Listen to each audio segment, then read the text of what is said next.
Oh, hi Brian. How are you? I'm all right. I'm good. Just one second. Let me just plug in. Okay.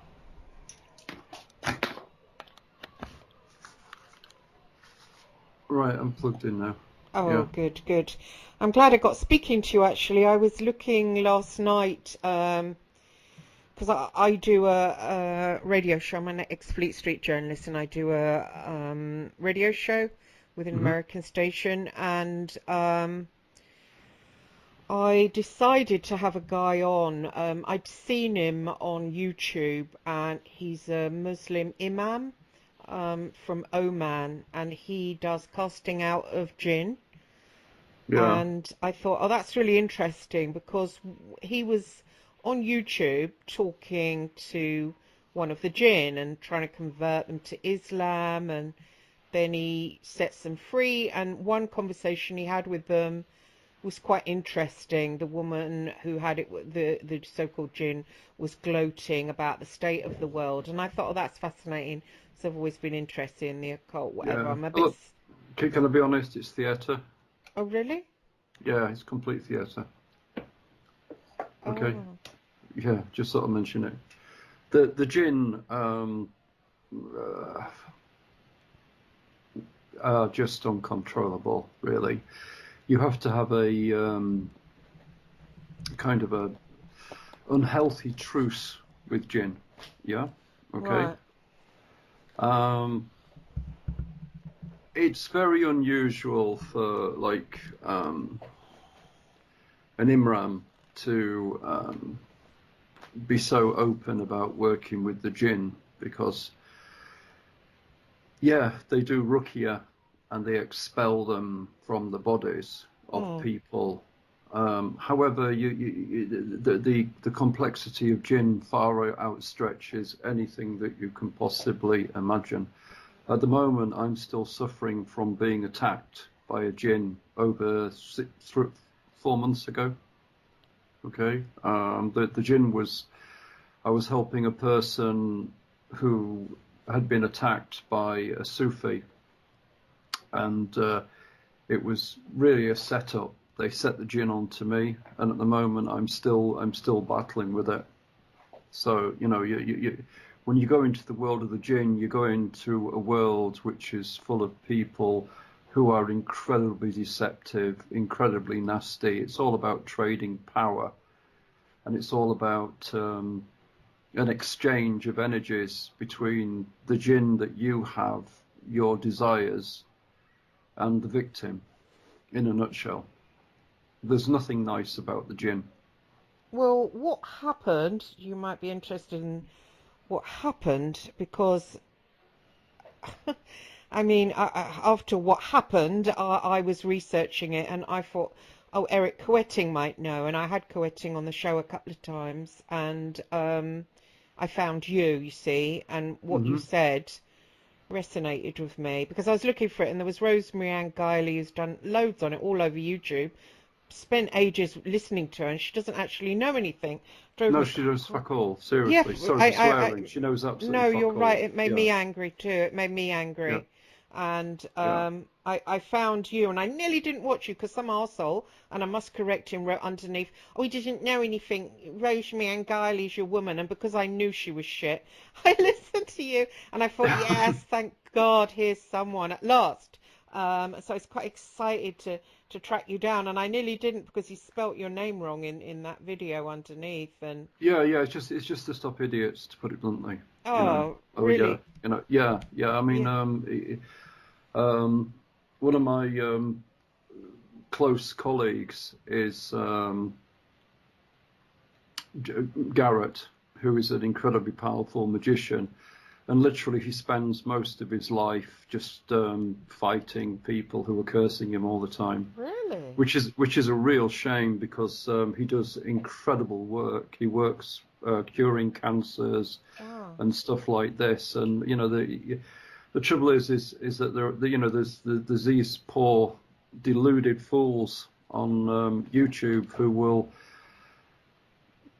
like I said, to trade with some kind of vindictive jinn and release their wrath on some unsuspecting person. You know, without being funny, you're in a, you know, it's a world you don't want to go into. Well, what happened, and let me tell you what happened, because I don't think I've got any choice right now. The guy came on the show.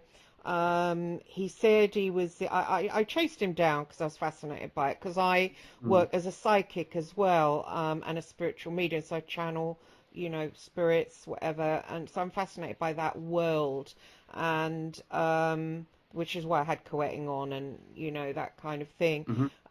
So I tracked him down, got him, had a conversation with him. He was in Oman. I have to say his English isn't that great when you're speaking directly onto him. And I said, would you come on my radio show? I think you're fascinating. So he said, yeah. But we don't have Skype out here in Oman. So I said, well, how will we do it? And he said, well, WhatsApp. So I thought, well, how will that work? But still, I thought I'll do it. So the show is Sunday night. So got him on the show. He was talking, and he wasn't that talkative. He was a bit sort of, you know. Well, no, they won't be. I mean, the thing is they want you to commit with the energy. You know, you're dealing with really sinister people. I mean, I deal with Jinn workers in Kashmir, and it's just like dealing with demons, to put it bluntly. Luckily, they're scared of me, which is great. But when you deal with them, you're dealing with the host that controls them, and the host is the Jinn. So when you're dealing with these people, their main objective is to get you to be in a state where you're committing energy to them, and if that's by not talking to you and making you overemphasize your conversation or exert yourself physically, then they're quite happy with that. Yeah, I did, and I thought, hang on, this guy's not saying anything, and I'm on air, and I do get stressed out because the show goes out live, and then after I put it on YouTube, and so I was saying yeah, and this and that, and trouble getting stuff out of him, and then he said about cleansing people, so I said, why don't you do an exorcism on me? And he goes, what, right now on air? And I said, yeah, it'd be great for the listeners. Anyway, he said, okay, I'll do it now, close your eyes, so whatever. I'm just going to put the show up on YouTube, actually, because I haven't done it yet. And he started doing this prayer, and the prayer went on for... ages. Yeah, ages, yeah. Yeah. Don't worry about that. Well, he wasn't praying to you. Well, what happened next is a bit scary.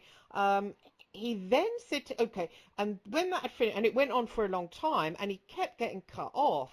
And I was saying to my co-host, John, I said, he keeps getting cut off. And we were like talking in the middle because the audience obviously was getting silence. So I had to fill that in a bit. And then the phone kept disconnecting and then connecting. And when it connected, I said to him, hello? And he goes, yes, I hear you. And then carried on praying. And it was all a bit weird. And I did start to giggle a little bit near the end. And then he finished. And he got his wife, woke her up as well. And he goes, oh, I went in the other room to do the praying. And I said, well, it's fascinating praying. I wish I'd have heard it a little bit more. I could hear bits. And then he said to me, I've cast out demons. You've had 3 jinn or something like that inside you. And you've had sihir done on you. And may I interject? Yeah. Seriously. You'd have really known if you'd had 3 jinn inside of you. Yeah, okay. I thought that, and I thought it was a bit cheeky saying it on air as well. But I said, oh, thank you, you know, a little bit sarcastically. Yeah. And then he said, oh, you've had, what was more interesting, he said, oh, you've had sihir done on you, which I think is their way of black magic. Now, when I entered because I published a few books, an American came to me, said she thought I was one of those MyLabs and had that monarch mind control done on me. And I did grow up in a Catholic orphanage, so I thought, well, maybe I had, and I was curious about that. But I entered the truth community, and there's a lot of women in there that practice black magic, and I don't know why. Yeah, I mean, I wish you'd let me look at you, because I can tell within seconds whether or not you've got something on you. Really? Yeah, no problem. Oh, thank you. Well, I'll just finish telling you what happened. Yeah. So he said you've had black magic done, and I know some of these women, they do practice it bizarrely, and I don't know why they're in that movement where UFOs and the truth can, but they are. And having the radio show and having a few people on it, I engendered a little bit of envy. And I did think at one time somebody put something on me, only like a petty binding, but still it wasn't very nice. And so I said to him, yeah, I think I've had that done on me. And my co-host mentioned the name of a woman that most people think is, busy doing cursing different people. And I said, no, it's not her, because I've spoken to her recently and she's, a friend now. And I said, it's definitely not her. And I said, oh, it might be such and such. Anyway, I said thank you to the imam. He sort of went. My friend and I carried on talking. I went off after the show, watched a movie, went to bed, and I'd forgotten it by then because I watched quite a good movie. Went to sleep. Suddenly, in my sleep, and I am astrally conscious, so I am used to having encounters astrally. Anyway, I was walking along barefoot in a desert. And who should enter which I think was astral conscious, but the imam. And he said to me, have you remembered to ask Allah to show the face of the woman who cursed you? So I said, oh, no, I haven't. So I held my hands out and I said, Allah, please show me the face of the woman. Anyway, I walked on a little while. And this woman that I know came in front, not the woman that we thought, but someone else came in front of me. And I thought, wow. And the imam said, fight her. So I fought her. Then he said something to do something else, which I've forgotten now. I thought, well, that's really interesting. I posted it on Facebook. Then the following night, found myself with him in the desert again, and I sort of felt uncomfortable. I thought, what is this? This guy is like on me a bit, and I said something to him and I can't remember, and he said, there's a portal ahead of you. He said, go through it and you'll get answers from the Jinn. And so I walked towards this, seemed like a portal. I've never been through a portal before astrally, but it was like a doorway, but there was no door, but it was like shimmering the outside of the doorway. So I walked through it and I found myself in this place, and there was like kind of a gatekeeper kind of thing, and I said, can I look round in here? I've been given permission by the imam to look round in this world. And he said, no, you can't come in. And then suddenly I found myself thrust back in my childhood. And I was about 10 or 11, and I really felt it consciously. My brother came in the room and he started to say he was going to punch me, started dominating me, and suddenly I felt such fear and I started screaming in the dream, and suddenly I recalled the bullying by my brother. And I'd forgotten it. I mean, I remember a lot of childhood abuse, but I'd forgotten how intensely my brother had bullied me and how scared I was. And this fear came up. And then in the dream state, the imam came, I was back in the desert place, and the imam came up behind me and he tried to get something off my back. And he said, there, I've taken a Jinn off your back because you had sorrow over the bullying. So I posted this on Facebook, and the imam's son-in-law, who lives in this country, made contact with me, and he was commenting underneath it. And someone else I know who practices magic commented and said, oh, you should work with the Jinn. You can work with the Jinn. Anyway, so I took encouragement of this.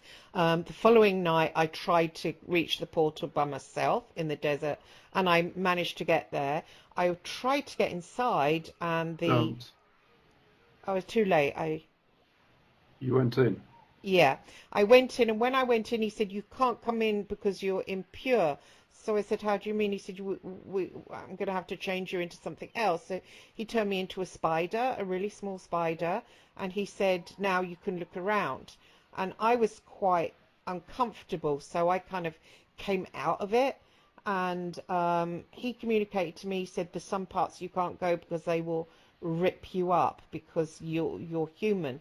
And anyway, went back, and then had another radio show last night, and I wanted to talk about the Jinn. Obviously, because I'm having this massive experience, I wanted to get a guest that could talk about the Jinn. Looked high and low, couldn't find anyone, and I only found you last night really late, and got this guy on, and he was just rabbiting, and he wasn't talking, he didn't know anything basically.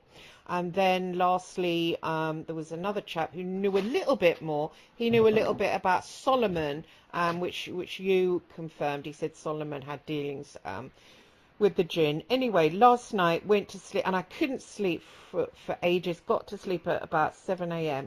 and went into my dream, and I don't know why, but I came face to face with this character, and he looked kind of, I don't know, like quite demonic, and he encouraged me to go through his eyes as a portal. So I went through, and as I went through, my body turned to a skeleton, and then he said, you leave your meat behind, and I felt okay as a skeleton, and then he grabbed me by the throat and sort of broke my neck, and it was a weird feeling, and as he did, all my skeleton went to powder. And then he said to me, now how do you feel? And I felt like okay, and I said, I feel okay. And he said, you're nothing, your meat is nothing, your bones are nothing. And then he started to break I felt my bones again, and then he started to break them like they were matchsticks, and I started to feel really uncomfortable, especially as I'd been listening to you about Jinn masters and what had gone on. And then he did something odd. He said to me, you've got me now, what are you going to do with me? And then I said, oh, how can you help me? And he said, look at this. And he got all my organs, and he must have done it before, all my organs in little jars, and he showed me them. One was my brain, and he showed me the side of it. He said, this is it was inflamed, really, really inflamed. He said, this is why you're sad every day. And I do suffer with, I can get depressed. And he said, it's my childhood trauma that I haven't gotten over, and it was inflamed. He said, I'll do that for you now. And he put a kind of light on it, and it went to a scab and then fell off. And then he went to my genitals that were in an ovary, and it was long entrails. That was in another, like a jar, like medical people have. And he said, now I'll clean that. And suddenly he showed me it, and the jar was full of spiders, tiny, tiny spiders. And they sort of came out of the genitals in the jar, and they kind of went through the top. And then black dark liquid seeped out, and as it did, it was weird. I had this memory of thinking that my sexual abuse by my father made me feel dirty, and as I saw the black liquid seep out, I thought that's the feeling. It was like it was the feeling came out of it, the feeling that sexual abuse has given me, that feeling of being dirty, and it sort of came out, and I felt a lot better. And then he started putting some light from my head. And I said, what will I get out of this? And he said, well, you start to earn money for a kickoff, or something. He communicated that to me rather than said it. And I said, is this some kind of pact I don't want my son to be hurt in any way. And then I kind of came out of it, I think. I was trying to like half be conscious and make notes, because I'd been making notes over things you'd said. I'd listened to all of your stuff on your YouTube, and I was trying to find more that you'd done, but I'd made a lot of notes over things you'd said, so I was trying to make notes over that experience, but I didn't manage. But I've recalled it, and then I woke up this morning. I felt really kind of on edge, because I thought, has that imam, he sounds like, from listening to you, that he's a Jinn master. Have I got that right? Or I mean, do you think? I mean, he certainly works with the Jinn. I mean, there are energies around you, but however, for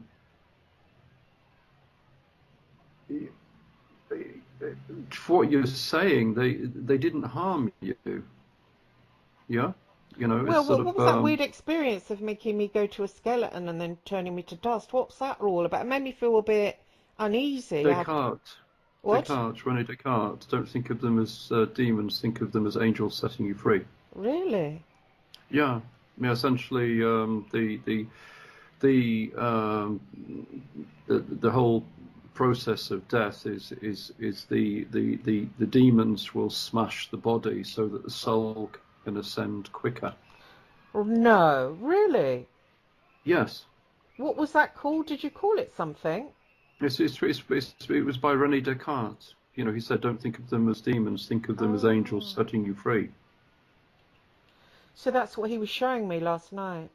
That's what he was doing to you. He was setting you free from the anguish and bitterness that you've had inflicted on you. Really? Wow. Yeah, So yeah. that So was so you know, real. yeah. So you know, as far as I'm concerned, it looks like you met a a benevolent jinn, which is pretty rare, but they are out there. Wow. Now, Which who's done this? I mean, is it? Did he do that, the imam? I mean, how come he started this all off, and why did he appear in the desert in that way? I mean, and tell me to go through the port. Well, I'm a curious person, but what's his game? well, I mean, the thing is there's a massive contradiction here. You know, he's supposed to be able to free the jinns and convert them to Islam, yet he's using the astral realm to communicate with them. Yeah, I mean, you know, there's a massive contradiction straight away. Um, so you know, you really have to look at that, to put it bluntly. The but you know, obviously you are talented and you can move with through the realms. Um, what you possibly need is, well, you've already got it. You need to find out if the jinn that you communicated with is, you know, is benevolent and not malevolent.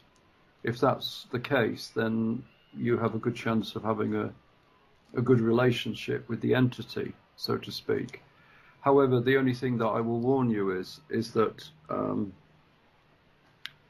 anybody who has long-term relationships with jinn, they they will. Are you okay?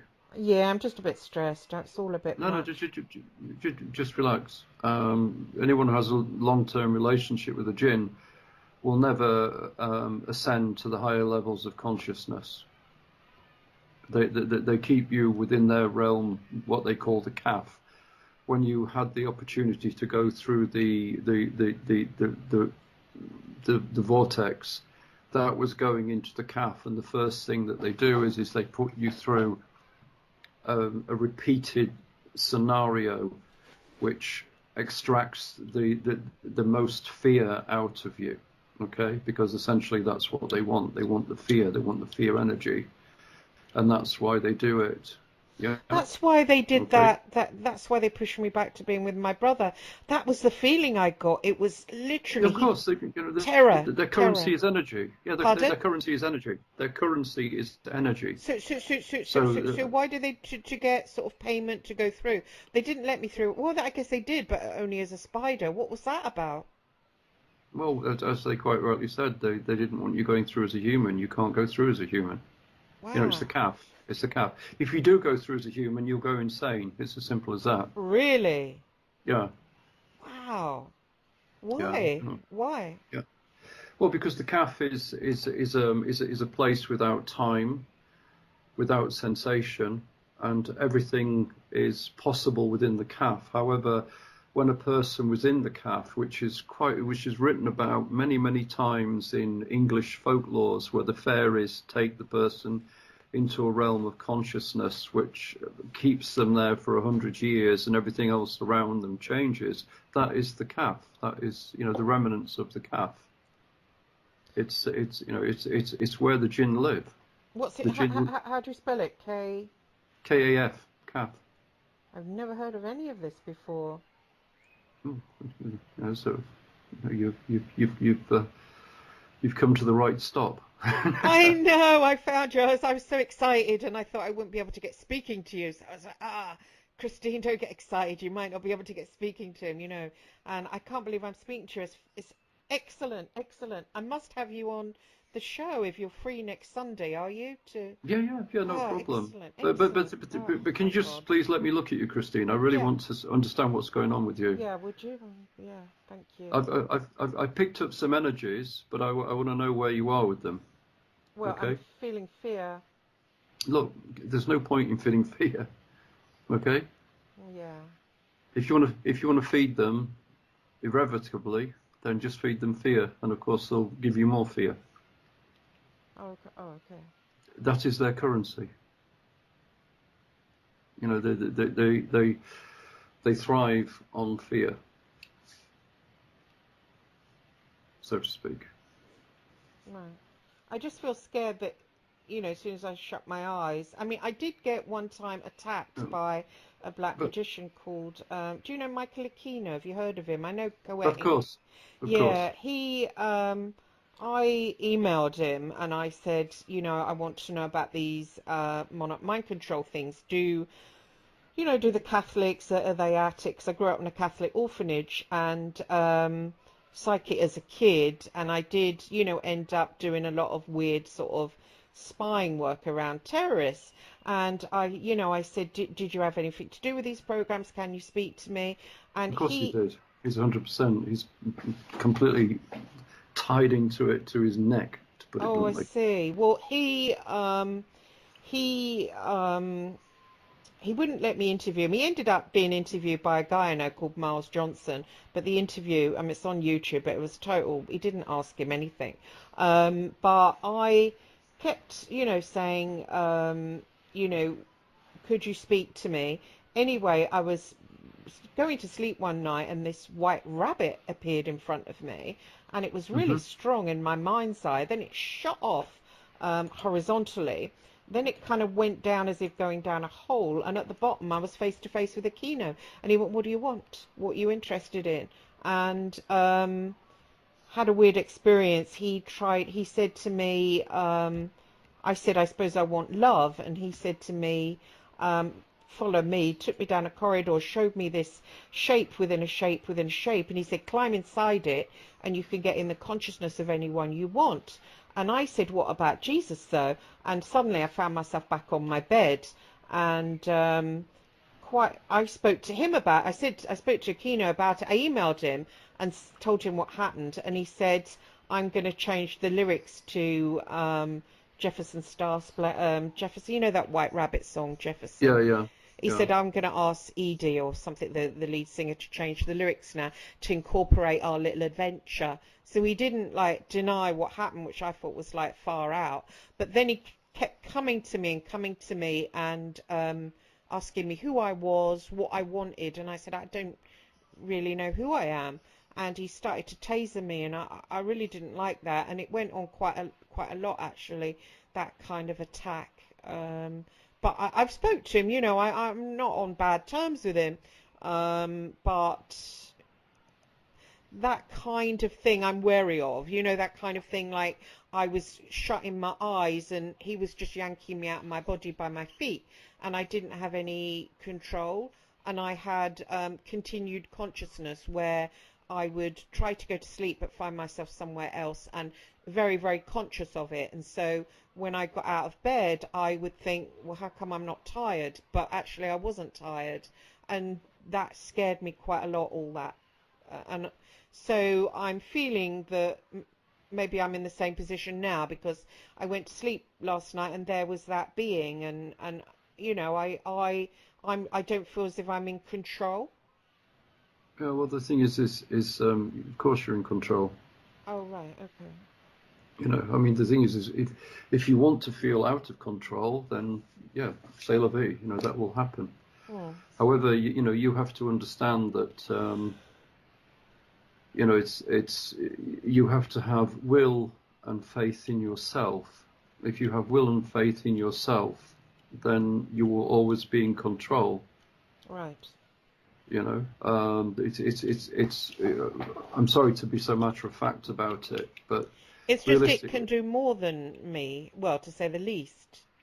well, however, you still have boundaries and there are rules. There are cosmic rules. A jinn cannot touch you unless you give it permission to do so. Right. Okay? That's rule number one. Secondly, when you're negotiating with these entities, you have to get the rules out. And the rules is that you do not want to forfeit yourself for the sake of them. Yeah. So, you have to make sure that you, when you go into the deal, that you remain intact. Yeah. No. So essentially you hold on to what is valuable to you. And, you keep these boundaries and you don't break them. Right. They always need your consent. Okay? Right. I am in a position where, it's an odd position that I worked all my life, worked for the News of the World, worked in Fleet Street, published, and still find myself in poverty. Like, I didn't buy property stupidly. And so spent a good number of years on a book, my third book, but couldn't get it published. And so I'm hungry. I mean, you're an intelligent woman. You can publish it yourself through Amazon, surely. Yeah, I've just stuck it up there actually, but I mean, you have to start marketing it, don't you? And to get. You have a radio show. Yeah, that's true. Sadly, people in the truth community, though, they tend to have no money. I don't. Yeah, I mean, sort of. It's. I mean. Listening to you, you sound very psychic, and you sound very in tune with what is happening to you astrally. Right. However, you've got no discipline. No. And the reason for that is that, in all honesty, I go to India this year. I haven't because of the COVID hoax. However, I go to India and I work with top adepts, and through working with them, whose system goes back thousands and thousands of years, you can be much stronger and more powerfully, charged with spirituality within yourself. Right. A lot of the New Age garbage is aimed at making you weak. Really? Whereas, if you understand what is the true spirituality, you become stronger and stronger. Right. It's that simple. Rule number one is that you set the boundaries, like you've done with me. You said, right, I don't want the picture. That's great. Okay, you don't want the picture. Right. However, you probably think, oh, I won't want the picture because I don't want him to curse me, right? Oh no, it's not that. No, it's just I'm in bed with no makeup and my hair not brushed. I wouldn't wish that on anyone. I could assure you, I'm not interested in cursing you on any level. Oh no, no, I know that. Yeah. Being psychic, I read your energy, and first thing I read was, bloody hell, he knows a lot about the gym. Secondly, you're 100% for real, and you know a lot. So that's why I was so excited, I was like, great, got to get hold of him. And I was worried that I wouldn't be able to for some reason, that I wouldn't be able to track you down. Because they don't want you to talk to me. Really? Yeah. I mean, I can. My Kadam at the moment is going absolutely crazy around me. I have a Kadam. Can you see it on my finger? Oh yes. Yeah, that's a Kadam. It's a protective entity. I strongly recommend that you buy a Kadam ring. Right. Okay. The Kadam is your own personal angel that protects you. Right. Okay. I mean, I'm absolutely loving your energy. I'm really pleased that we're talking because I can feel the energy. But the one thing that I don't love is the fact that you've really been fucked over. Okay, that is absolutely 100%. I can feel that. But worse than that, and it is worse, you're fucking yourself over. Sorry for using such vile words, but you are, because essentially you're not understanding what is your most important asset, and that is your spirituality. Okay, but to find that, you have to find the person who was there before you were, before you became you, and the person who will be there after you've become you. Right. That's really essentially important, because once you find that consciousness within yourself, you then understand that you are part of a universal consciousness. Right. And by understanding that you're part of a universal consciousness, you then realize how powerful you are. Oh, like in that book you recommended, I Am That? Yeah, exactly that. Yeah, I mean, only people like yourself will pick up on it. But essentially, I Am That. It was published by mistake. I don't know if you understand that, but it was published by mistake. What happened was that an American journalist who was Indian was in Mumbai, and he was wondering why all these people were hanging around this guy's house. At first he thought it was somebody's dead, and then he went to the ashram that this man was doing, and he suddenly realized, this guy was a full-on Sufi, and he was giving people information that you could never imagine. And then he put... Oh, you're cutting out. There's about 3 or 4 books. If you follow... Yeah? Sorry, Can you hear me? you cut out a bit. I think you're back now. Sorry. Yeah. I'm just saying, if you stick to the work of I Am That and his other books, it will pay you dividends. And just stay away from the New Age crap. Yeah, it's no good. I don't like them. What other books should I get as well as that one? That's it. That's the only book you need. Okay. Yeah.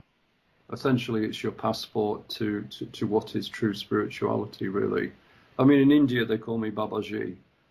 Ironically, my wife's granddaughter has just started speaking, and her first words to me were Babaji, and she doesn't even know they call me that. Oh, that's nice. Yeah, it's really sweet. So, yeah.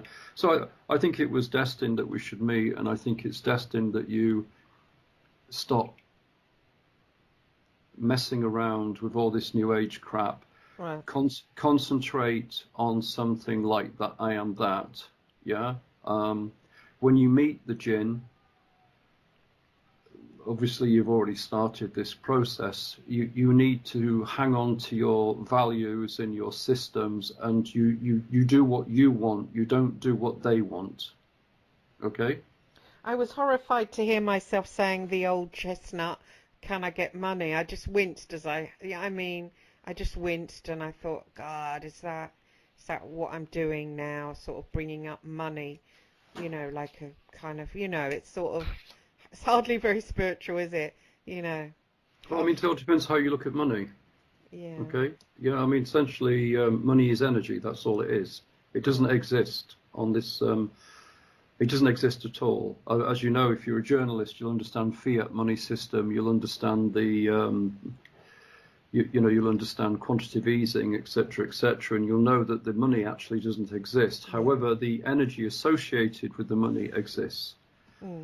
So really part of spirituality is controlling the energy, which is part of money, because where the illusion comes is people concentrate on the money. They don't concentrate on controlling the energy, which actually is money. And that's where a lot of people make the mistake, because they visualize all this money floating around them, where realistically the true answer is to concentrate on the energy and make the energy work for you. Right. Sorry. Yeah. How much? I mean, I just recalled something that I forgot. He took my heart, and I'd had a healer tell me before that I had ice around my heart, but he showed me last night when he put my heart in one of the jars that it had ice around it, and ice all around it, and ice like an icicle stuck through it. And he said that was the Roman Catholic Church systems, and that they had done bits and bobs on me. I mean, how up to their balls are the because I was in the orphanage where I lived since where I was till age 4, that was Catholic. Then I got adopted by a home which had a nun there. My father's sister was a nun, and she took me under her wing, and I went to Boston. I was going to be a nun, and then I hung out a lot with Catholic priests. I seem to have a lot of close relationships with the priests, so I always felt as if they dug in their claws to me, and he said that they'd done that to me. I mean, why would Well, they yeah. do? Well, I mean, thing is it's Garrett, JS. He actually has a right where he removes that from people. Right. It is a magical system that they use. Essentially, the whole Catholic Church thing is they are worshippers of Saturn, the planet Saturn, hence the black gowns. Oh, right. Yeah, the black gowns relate to the worship of Saturn. Also, not only do they worship Saturn, they also worship the sun. If you know about the benediction is done in the morning, and the symbol for the benediction is the host within The monstrance. in the monstrance, which essentially is the sun. I always You know, wondered about those bastards, you know. Yeah, well, I mean, thing is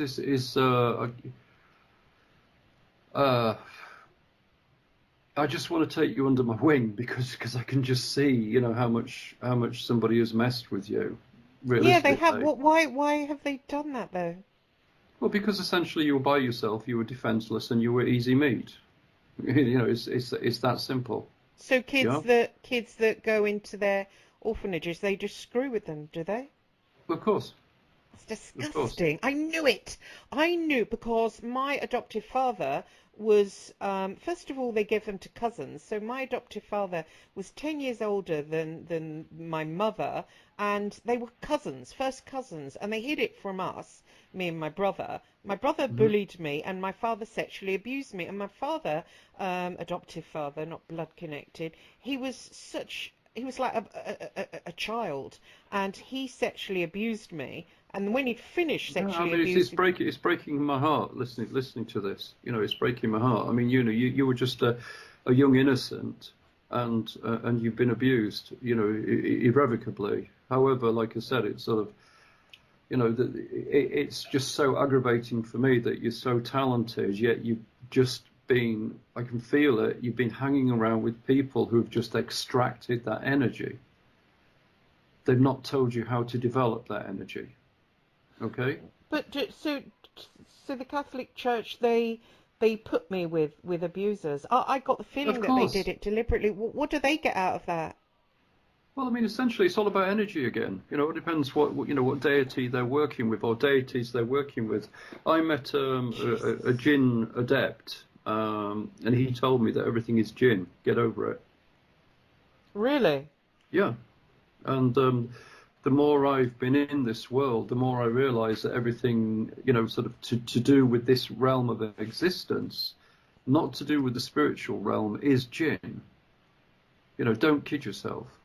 Right. It really is Jinn. These creatures are highly manipulative, So and the like Catholic Church work with Jinn.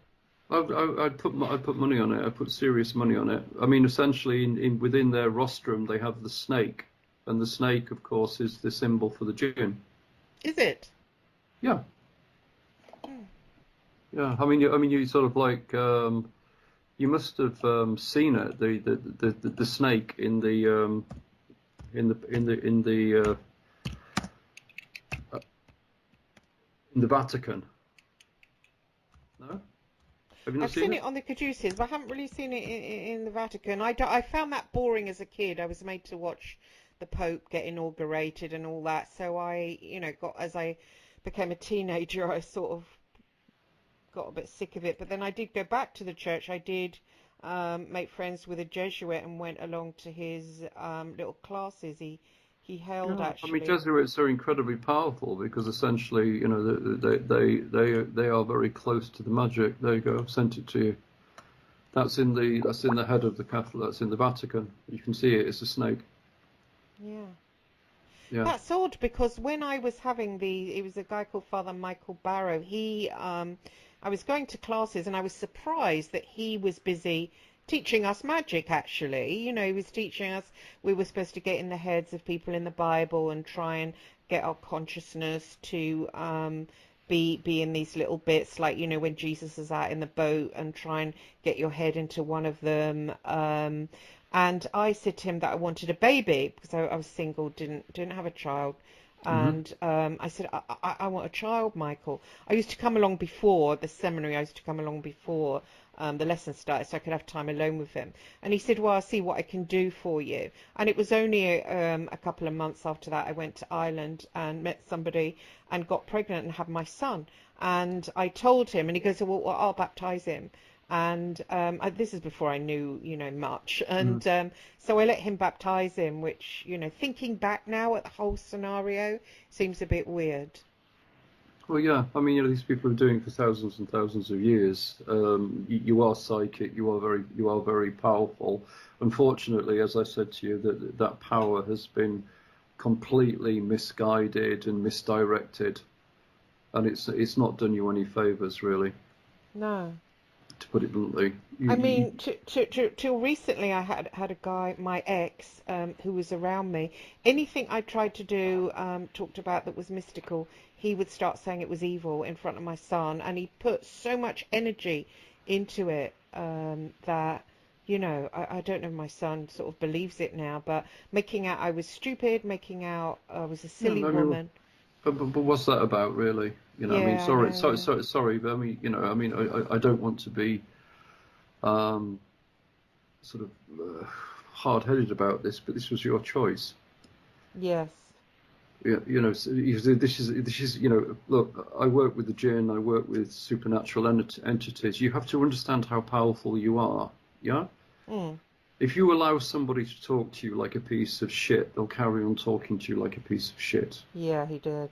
Okay, so you know, it's like when you're with the Jinn, you have to understand straight away that you want this procedure and you're not going to break from this procedure. The Right. best way to understand the Jinn is builders. Right. Okay, builders. They come in your house, they smoke, even if you don't smoke. They tell you it's going to be a lot of money. They rip you off as much as they can. They make your life a misery until you pay them. And essentially, you may or may not get the job that you want.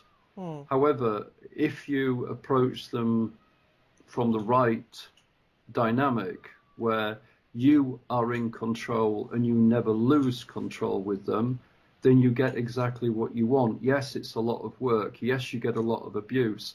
However, you get the job that you require.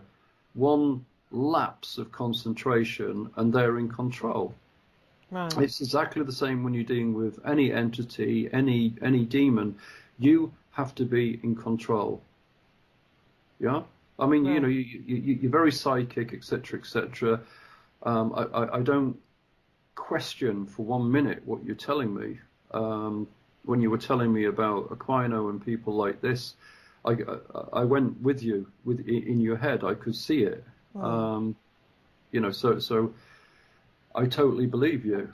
There's no way I don't believe you. However, Mm. like I said, going back to it again, is that you need to be stronger. You need to be spiritually strong, Right. and you know that starts with a complete love for yourself and believe in yourself and faith in yourself. I understand that was knocked out of you when you were a child, but that was when you were a child. Right. Now you're an adult. Okay. Yeah, I'm not telling you off. I'm just telling you what you need to No, do. I get, you know, like with my ex, like he manipulates me. He's like, oh, mummy, I'm lonely, please see me, you know, and then my sort of maternal, I've got strong maternal, it kicks Oh, in and yeah, I I'm feel like, it. I feel it. Yeah, I feel it. There's no way I don't feel it. Like I said, I mean, the two feelings are going through me. One, I think, God, you're so bloody powerful, and the second It's like you're like a Ferrari stuck in reverse. I used that analogy to people before. I said I feel like a Ferrari, but I've been squashed into a rusty Mini and I'm going really slow, but it's not the real me. I get that feeling a lot. Yeah, I yeah, really you are do. a Ferrari, but you've been shoved into reverse. You haven't found your the gears yet, and Yeah, I really believe that you can do that, but you need to work much more seriously on what you're doing. The truth movement, the New Age movement, and stuff like that. Really, it's vacuous and vapid. it is. It It's is. all I right. wasted a I'm not long time on it. criticizing your choice, but No, I no, but it came to me, but I have to say, I found it a waste of time. I felt like it was going somewhere, and oh, this is exciting, but it ended nowhere. It's just, and there's a lot of gatekeepers in there. There's a lot of people that are running it that are actually gatekeepers, and a friend of mine ended up dead. I mean, he said to me, I think there's something going on. There's a lot of. Next thing, he was out in Poland, Max Spears, and ended up being given weird drugs, and he's dead. And there's another yeah. boy as well, James Casbolt. He got involved with it. Next thing, he met a very rich lady, went off somewhere, and he went to prison for I think 6 years, and now he's not on YouTube anymore. I mean, he was abusive to the woman, but I couldn't help but feel he got sucked into a world that was above him, a very beautiful woman and, out of his league. So, of course, he Well, acted well, badly. of course, I mean, all these agencies are run by MI5, MI6, and other departments. Right. That's just the tail of the tape. You only have to read about the former Soviet system to understand that any opposition is paid for by the present rulers, and they use it to really winnow anybody who's serious. They either recruit them or they kill them. Right. It's that simple. You're dealing with power. They don't want to relinquish power. Who is it? The Vatican? Well, I mean, well, you have to understand the history of the Catholic Church. The history of the Catholic Church, essentially, they were the Romans, weren't they? Oh, I see. Yeah. And the Romans then turned into the Catholic Church. The Catholic Church then taught underdeveloped nations how to tax their people, how to use usury, and how to manipulate the people they rule. And they did that for thousands and thousands of years. And to keep the people confused, everything that they understood as normal, they told them was abnormal. The Catholics spent God knows how many years telling people not to have sex, not to do this, not to do that, and not to do the other. It's all part of their psyop. Right. However, the Catholic Church is essentially the Roman, the what was the Romans. Right. I mean, they even call it the Roman Catholic Church. I mean, how obvious do you need it to be? I know, yeah. It seems weird. The church I used to go to and was very connected to, now you go in there and it's full of people from India. And I thought it's kind of weird. And I said to my son, they should be, Hindu, really. And I said, but then hang on, I'm Roman Catholic. Well, I was. Well, I suppose I still am. And it's Roman. I'm English, Shouldn't I be speaking to Odin? And it just seems like weird. Well, I mean, the thing is at the end of the day, they took a natural religion which worked with the land and worked with the natural rhythms of life, and placed into it a system of 12. Right. I mean, there are 13 moons in the year, yet but our world is divided into 12 months. Oh. Yeah, there is only technically 2 seasons, spring and summer. However, now we have 4 seasons. Oh. Once again, it's another multiple of 12. Oh. But all this is reasonably common knowledge. But I mean, it's like the 12 apostles, the sort of like the 4 seasons, it's like the 4 books in the Bible. It's all part of the psyop. What does that do to us, having the 12? It Well, puts us out of sync. yeah, it puts straight away we're out of sync. Right. We don't have 13 moons anymore. We have 12 moons. So there is essentially a month that has disappeared. Mm. Yeah. Mm.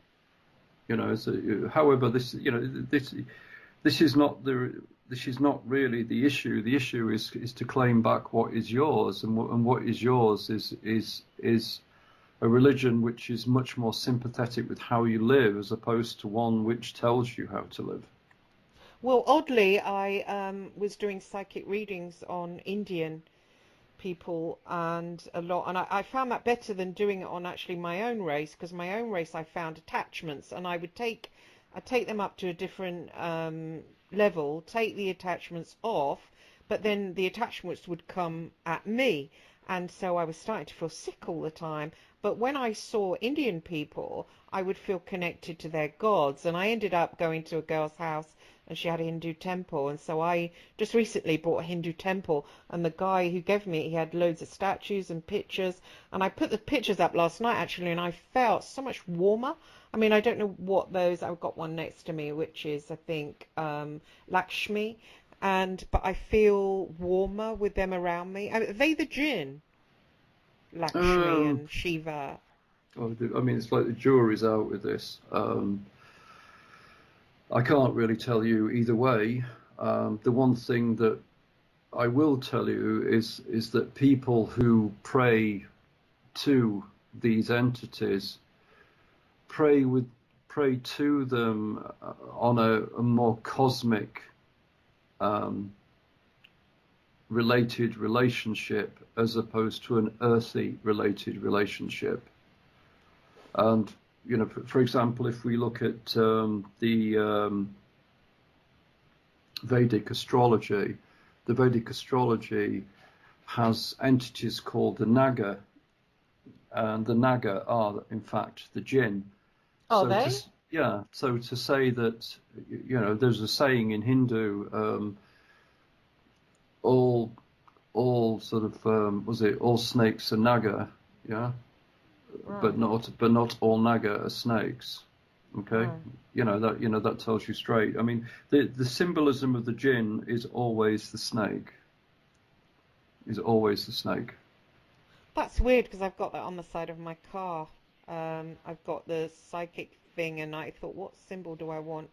And the guy doing it said, "Do you want something?" And he sent me a codices, and I said, "It's okay, but I want the snakes to stand out." And now I've got two big green snakes. Before even that happened, I was really drawn to those water nagas. Actually, I kept having dreams about going into a water naga palace under. Yeah. Like I said, you really need to sort of you need to be working with someone like myself. You need to have a Kadam ring. You need to be a lot more focused on your practice, Right. and I think you'll be a much happier human being. The other thing as well is you need to forgive yourself. Right. Sorry about that. I don't mean to be so deep, but I'm just telling you, it wasn't your fault, okay? You met vindictive, nasty, awful people. You were in an innocent situation. You bought into the bullshit. Unfortunately, the bullshit fell well short of what you were looking for. However, it's not your fault, okay? Thank you. I do feel guilty about my son, that he doesn't have a father, and I sort of blame myself because I'm not great with men, and No, because not they at can't. all. Look, Christine, you're really good with men. You're a loving woman. I feel this it really coming from you. What it is unfortunately, you weren't given the advice when you were a child, and the advice is very simple. It was told to me by an old witch. If you hold a man's hand and your heart is racing and your palm is wet, this is not the man to marry. Right. Yeah? Right. And it's simple advice. And what the witch was saying to me was that if this man can make you feel like this, then he can make other women feel like this. Right. So therefore, you're never with this man. You're always going to share this man, or this man is going to use his looks and his ability to manipulate you for the rest of your life. The man who is essentially boring, who you probably shy away from, Yeah. but is strong in love, yeah, is better for you. But of course, there are many reasons why women choose the wrong man. But the main thing is they have this misspent belief that they can change somebody, where realistically you can't change somebody. The other thing that you need to have understood when you were much younger is what you call the 3-year plan. Whenever you talk to somebody, you find out how they were behaving 3 years prior to yourself. Right. Because that is how they're going to behave when they're with you. Right. So if somebody's a complete ardent, womanizer 3 years to you, they're not going to change. It's that simple. Yeah, my ex was like that. He was a complete womanizer and was horrible, and I just thought, but I mean, I would have stuck with him, but he then went off with somebody else, and I haven't even looked in the direction of a man. I felt so betrayed. But let's listen to what you just said. I would have stuck with him even though he was a womanizer. Where's the value in yourself? Yeah, yeah. Okay. You have to develop that inner strength and will, Christine. Once you develop that inner strength and will, it's like somebody turns your sexual appeal up to 20. Really? Oh God, yeah. Yeah. Because, you exude that power. Once you can lock everything into place, then, you become the games master. As opposed to being the victim of the games master. Yeah, I feel that. I think, being my age and having had a big career on Fleet Street and not having a house to show, it makes me feel odd. I feel like I just want to smack you, Christine. Seriously, I really do. I just want to smack you as hard as I can and say, woman, wake up, yeah? All the time you're destroying yourself, yeah? Right. When I'm listening to you, you're just completely destroying yourself. Right. Forgive yourself. Understand, yeah, you've had a fantastic career. What is stopping you having a fantastic career? Right. What is? You. Yeah? I mean, you've got a radio show. You can develop it. You can promote it. You can market it properly. You can use your contacts in Fleet Street. You can develop your own industry. Right. Nothing is stopping you. Only you. Am I correct? Yeah, you're right. You are. Yeah, I sort of do find reasons to. Yeah. Of course. I feel this from you. Like I said, I mean, I would love to sort of, train you. That would be great. And help you find that strength within yourself. And you can do it. It's not a problem. It really isn't a problem. However, it has to start with faith. Right. And so we'd have to work on your faith. We'd have to work on finding you.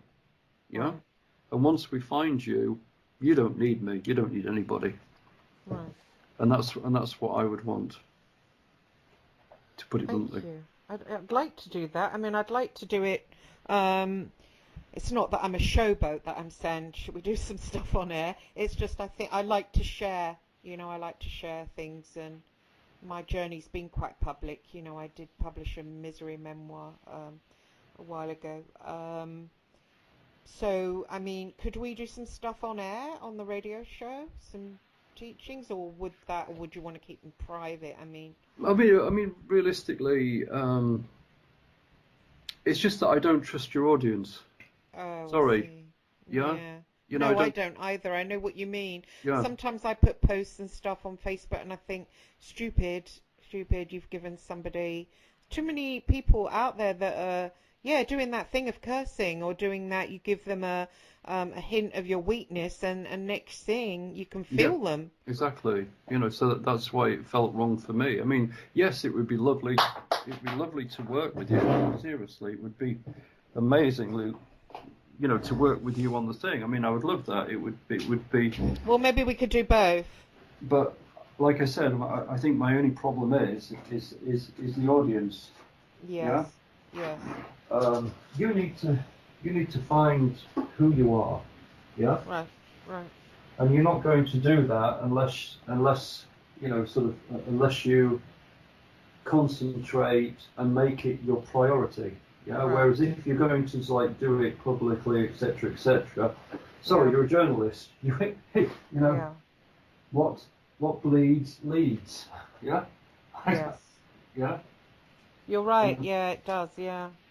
and that's certainly not going to really help you, is it? No. To put it bluntly. This is so strange. I dropped my ring on the floor. It fell off my hand. I've lost so Hmm. much weight recently. That's so weird. I'll find it later. Oh, there it is.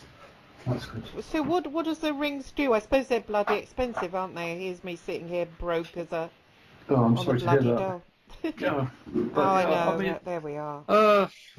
I can get you one, but it depends how the arseholes are in Kashmir. At the moment, I'm trying to get one for JS, and they Right, just do nothing but fuck me around, to put it bluntly. right. They spend so much time with the Jinn. There is no difference between them and the Jinn, to put it bluntly. You're looking about £200 plus packaging, you know, Okay. plus posting. However, they are genuine Kudam rings. How do you spell them? Kudam, Kudam. I'll write it for you. Kudam, Kudam, Kudam. There you go. Look, Kudam. Oh yeah. God damn. Okay. Yeah, Kudam. And what do they do? Look after you. Right. They control the gin? They No. control everything. Really? Yeah, they control everything if you allow them to. But once again, it's. I mean, the feeling I get is without being cruel. You know, fuck all. Okay, you You're know a right. lot. You know a lot of new age bollocks. Yeah. Okay. Right. It's garbage. This is what happens. Okay. This is what happens. Generally speaking, within you, you have two sets of jinn. Some people have three. Right. But you also have what you call an angel, a kadam. Right. Now, what happens is when you conduct yourself in life, the closer you are to the kadam, the more likely you are going to behave in a spiritual manner. Right. Now, the kadam is not going to tell you how to behave or how not to behave, but based on how you behave, your actions are then reported to the jinn. The jinn then act accordingly to how you have behaved. But the main, if you like, the main drive, the main influence on what you call fate or karma, which doesn't exist, but your consequence and reward is done through the kadam, the angel. Right. Because the angel controls the jinn. Right. Okay?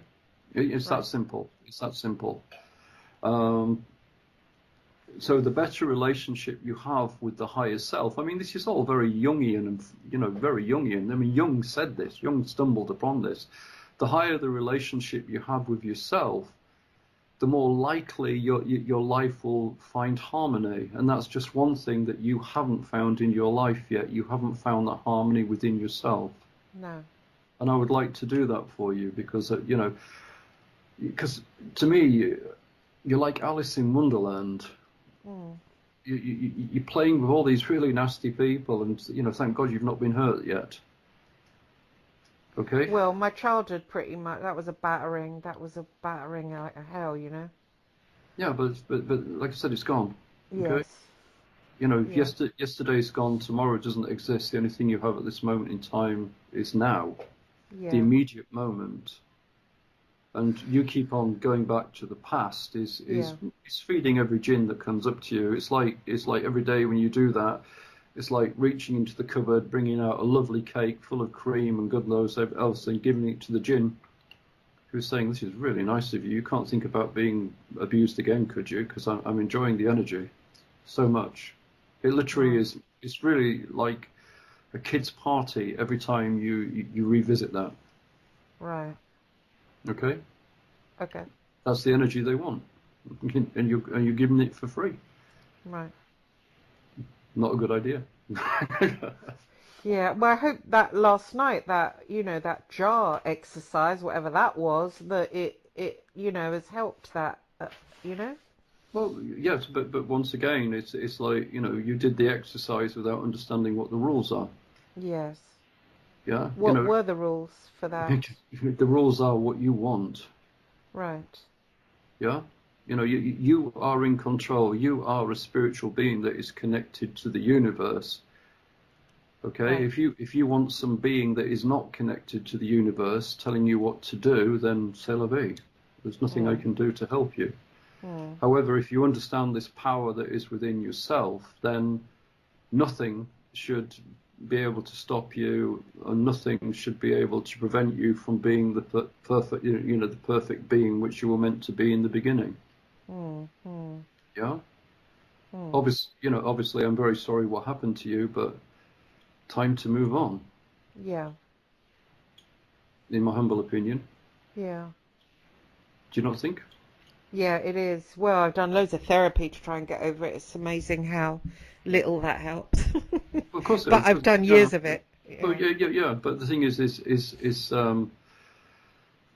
reliving it is just feeding the jinn that's with you. So it's never going to get rid of it for you, is it? Hmm. Yeah, And why because did they do that as I came into that portal doorway? They do it just to have a feed then. well, you were lucky. I mean, I think the Imran sounds like he was the real deal, and he was really Yeah. trying to help you, Oh, I in my see. humble opinion. Right. The the calf. Um, he must have thought that you were strong enough to go into the calf. Yeah. Right. The only way I can describe the calf is being like super stoned. Yeah. And having a Yeah, bad. it did. Yeah, that's awesome, that description. You're right. Yes. It was like that. Yeah. Yeah. Because they want you to go into this endless loop of repeated misery. Yeah. And Right. fear. Right. That's why you're pulled into the calf. Huh. To put it bluntly. It So. did me good actually, recalling what my brother and feeling all that fear, because when I sort of I came don't back think into it did this, you good. Trust me, Christine. It did the pardon? gin. It didn't do you good, but But it I did the. guess I thought to my, I've forgotten what that bugger did to, I forgot. Yeah, I yeah. forgot to hate him Yeah, but because, you're missing the point. The right, gin wanted the energy, so he's going to find right. the most disgusting thing that happened in your life to pull it up, so he gets the good stuff. They did good though, didn't they? It was pretty clever. Well, that's their job. Yeah. Yeah, they know what they want. Yeah, it's like you have an option. You have champagne or you have water. Generally speaking, you'll go for champagne. Because With I, the, I, I felt the fear straight away, just bang, bang, terror, Of absolute course, terror. they want you to feel that. They're feeding off it. He's sat at home now. He's got a big belly. He's in front of the television, enjoying everything you gave him for nothing. Hmm, it's Yeah. interesting. And Well, why, when I went back the second time, why did I have to go?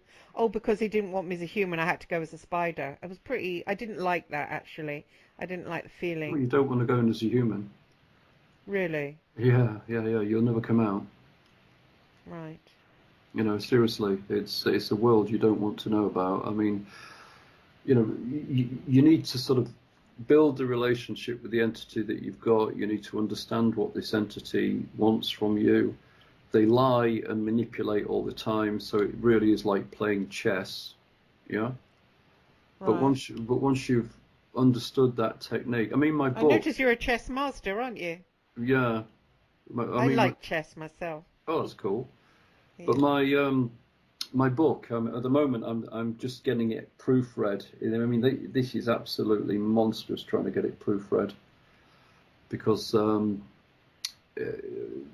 problem being is the book is highly charged with magical energy, and people who've tried proofreading it can't do it because the phones keep going off, lights keep going on and off, etc., etc. I'm working with a woman at the moment, but it's just so bloody slow to get it proofread. You know, Mm. it's like monotonous. Oh, I'd love to read it. Is that all about your work?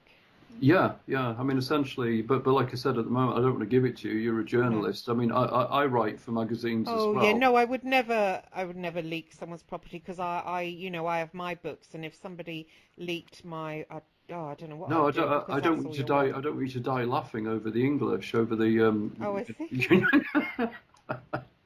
Sorry. I'm sure I wouldn't. I think you would. I think you would. I mean, sort of like it's my first sort of serious book I'm writing on the Jinn, and I Mm. must admit I completely fucked it up because I wrote it 3 times, and after I wrote it 3 times, I understood that yes, I understood it, but somebody else reading it didn't quite understand it because you know when you're so close to something, you get word blindness, and you're so Oh, yeah, yeah, yeah, I know. Yeah, I know. I and was you're so lucky when I sure what got you're my writing. books. Sorry, Yeah. you need an editor then. I was lucky that when I published Searching for Daddy, it was published by Hodder and Stoughton, and the editor was brilliant. And the editors, they polish, and you'd be so Yeah, surprised that the books out there on the shelves, these editors have worked on them, you know? yeah. I mean, that's what I'm working with at the moment. I'm working with a very talented woman, and she's saying, "What's your message? What are you trying to say to me?" And it's like, "Oh, okay, yeah. What am I trying to say to you?"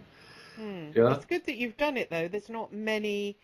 Well, there's no experts on the gin out there, and there's no real books on them. I mean, I was looking through YouTube's. That Rosemary Ann Gullett very annoyed me very much. She's one of these but truthers that. she's a fear porn merchant.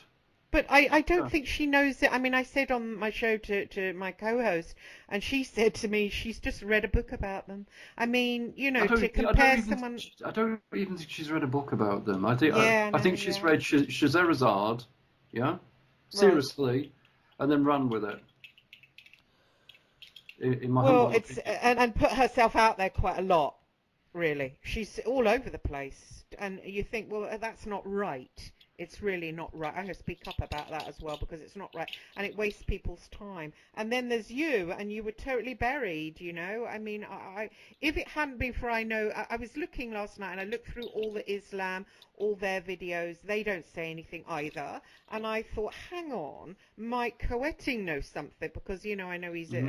encountered Azazel and all, and I thought, has he done anything? And I googled Coetting and Jinn, and up you came, and it was about 6 a.m. or something like that. But I listened. Oh, thank God. And I wrote down. I made so many notes about what you were saying, and I was so excited. And I've got to find him. So yeah. Oh, thank God I found you. I mean, Well, but you should be more out there. You should be more, so people can find you. well, I mean, You're a thing bit is hidden. well, I mean, at the moment, having problem producing because, like I said, 4 months ago, I got attacked really, really badly, and I'm having real problems with my blood pressure at the moment, etc., etc. Because all the time I'm fighting the Jinn. It also it then attacks my wife. Essentially, it will give up because both me and my wife really love one another, and it can't penetrate that love, if that makes any sense. Yeah, Mm, mm. but it will try its hardest. But there's also another ritual I need to do, which I keep postponing, but I'm going to do it to get rid of it, and I know it works, so I will do that. But in the interim, I'm just trying, I'm just trying by using love to get rid of it, but it's not working as well as what I thought it would do, to put it bluntly. Oh, do they put like ideas in your head? Because I remember whenever I date a man, I always find out about their ex, and then I get quite obsessed about their ex, and then end up, Yeah, but that's ruining the nothing to do with relationship. Jinn. Sorry, that's to do with your own insecurity, not feeling good about Oh, yourself. okay. I did wonder. Yeah, yeah. Look, I mean, if you're in contact with entities, they will use any trick in the book to try and suck energy from you. Right. So maybe manipulating you to get jealous and envious, yeah, is really good. But once again, sort of there's a thin line between psychic ability and just normal psychology. Yeah, Right. I Yeah. mean that the reason why you're jealous, in my opinion, goes back to your self-worth. I see. If you had Yeah. stronger self-worth, then you wouldn't even have it, that wouldn't even sort of come into your mind. But Yes. also, when you select men who are obviously womanizers, then of course you are going to be paranoid and jealous all the time. Yeah, but it's odd to be jealous about the one that's gone before, rather. I guess I No, always it's think, completely no? normal. It's completely Oh, is it? normal. Yeah, if you have low self-esteem, then yes, it's completely normal. But Because normally, it's I suppose that if the man is a womanizer, shouldn't you be more worried about the next one and the next one rather than the one that's gone before? well, I think you should be more worried about yourself choosing a womanizer. Oh, I see. Sorry, like, look, if you pick a venomous snake, it will bite you. Yeah. Where's the Mm, surprise? mm. Yeah. Yes, I guess I found the intensity of them. It feels like love, isn't it? When a womanizer is chasing you, they have charm and intensity, and I suppose you think, wow, they must really love me more than anyone else they've ever met before. And I suppose that is No, because they then you just want start to slowly, they just want to fuck you, and that's it. yeah, yeah, and you slowly find out that they've said I love you to the ones in the past, and you're not actually special at all. No, no, you're just another one. But Yes. once again, that's like up to you to find that within yourself, really. Mm, But it's, like I said, unfortunately, you've met idiots, you've listened to them. Sorry, you've had no option. mm. Um, you really need to work and concentrate on yourself. I mean, I would love to help you find that, find yourself. Mm. That would be great for Well, me. yes, thank you. Yes. Where do we start? Well, where do we start? Well, first we start with finding you. Right. Yeah, because at the Mm. moment you've shown me everybody but you. Mm. Yeah, that's the what I would recommend is that you meditate and find the person who saw you born and will see you die. Yeah? Mhm. You find that person. You find Right. that energy. Okay. Okay? Um, you do that through meditation. You do it through doing astrally. You find when you meet this person because the ego leaves you. Right. Okay? Everything that is essentially you is built around you via the egos Right. and various entities. When you start to find this person, the ego shreds away from you. It's actually quite frightening when it happens. Right. It's really, it's rock and roll times two. It really is quite frightening. But when you can go through that measurement, but uh, but like I said, I mean, there's other things that we need to do before that. There's books that you need to read that you haven't read. Right. Shall I make a note of them? I'm making notes as you're speaking, so shall I write down the Yeah, books? you want to read. I will send it to you. It's called the Emerald Tabrets. Oh, right, right. I've heard of that, yeah. Yeah. Well, this is. Have I got it? I don't know where. Do I have it? 1 second. Because I've got two computers. I'm on my best computer at the moment. Right. Why should I read the Emerald Tablets? Is that Hermes? Thoth? Yeah, Hermes Toth. Yeah. What's good about him? I don't have to tell you what's good about him. If you can't find what's good about him, then there's no point in. But I with Russia. I was reading a book on astrology last night, and I came across him, and There you go. yeah, I do feel respect for. But is he a Jinn? No, Right. no, he's an enlightened. Yeah, seriously, he's incredibly enlightened. I haven't got it here. I'll find it and I will send it to you on Skype. Okay, because it's quite a big file.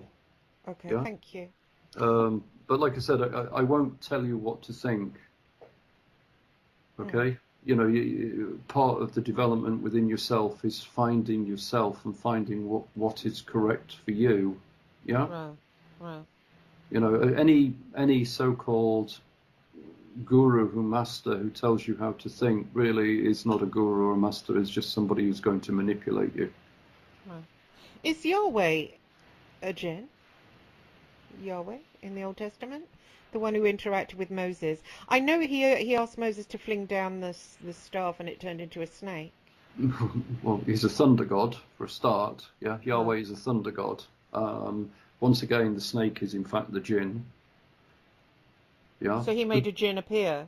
yeah. The burning bush is a jinn. Oh, interesting. Yeah, it's all jinn, unfortunately. So is Yahweh a Jinn? I think, well, in one respect, yes. In other respects, no. It's sort of Right. like, because the thing is, it's very difficult to think of an entity as one specific value. You're dealing with an energy, yeah?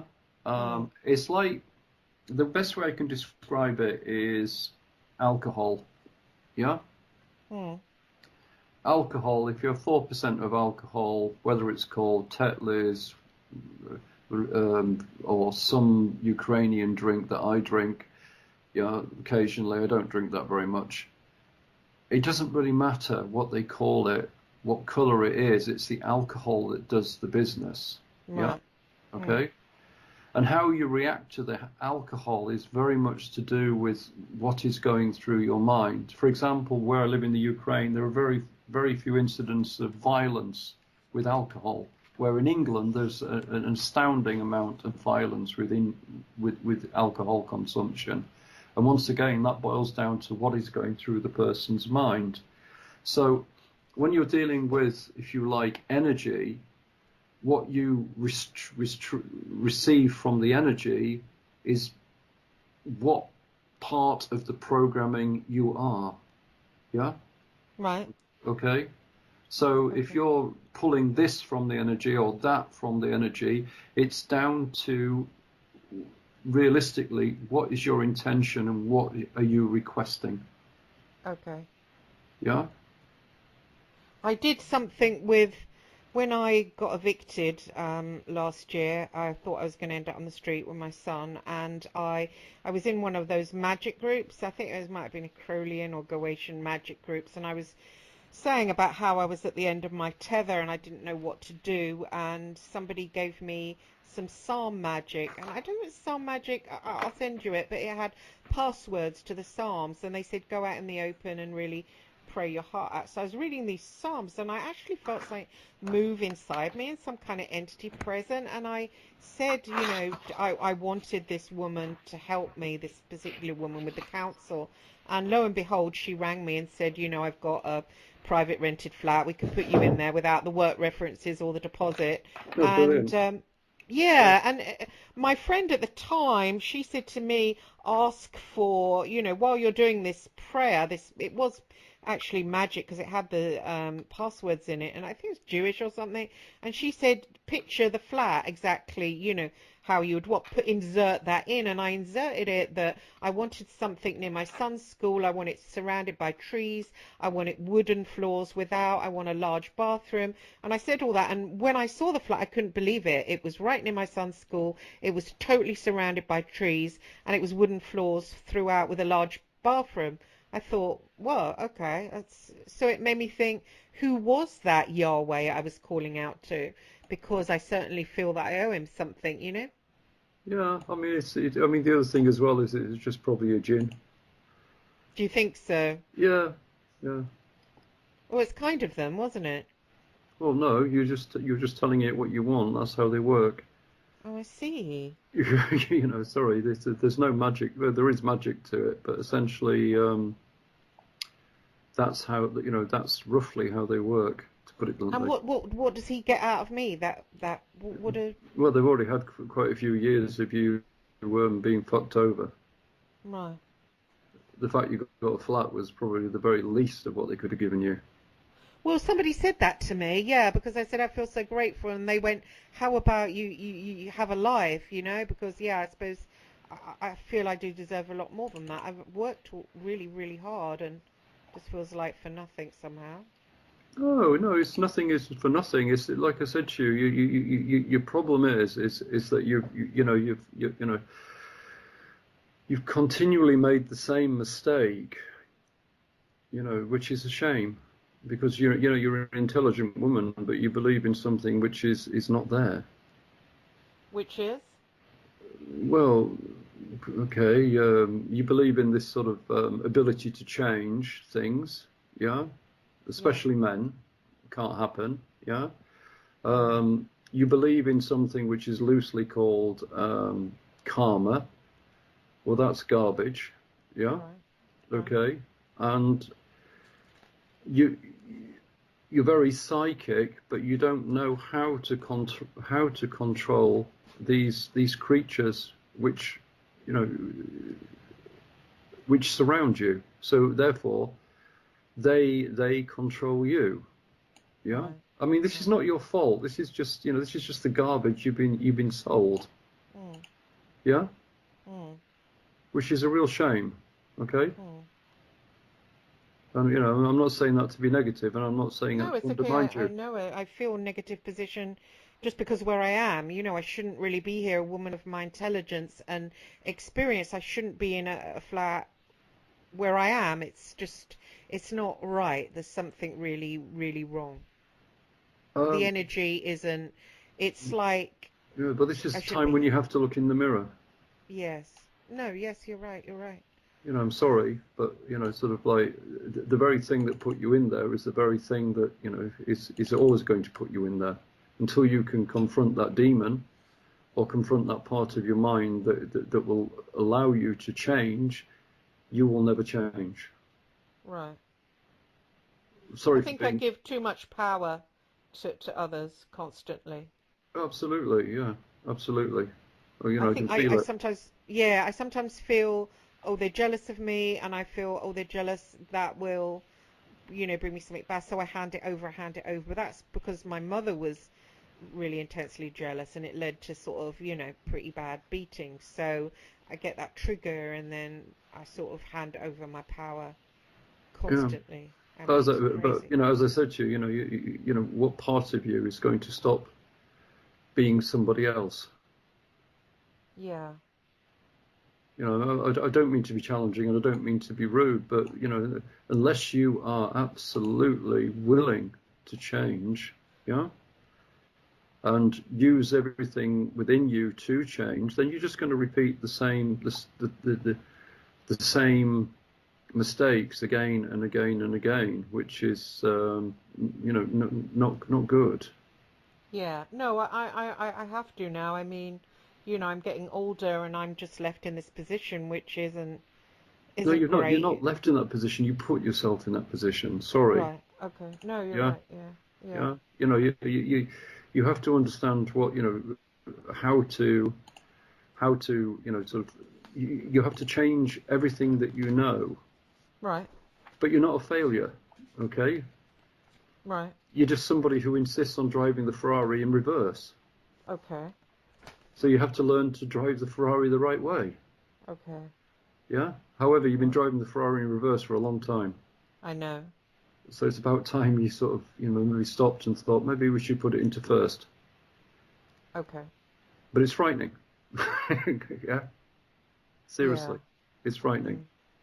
But but don't but don't worry about it, Okay. um, because that's where that's where your problems been you worrying and fretting and cursing yourself is not good.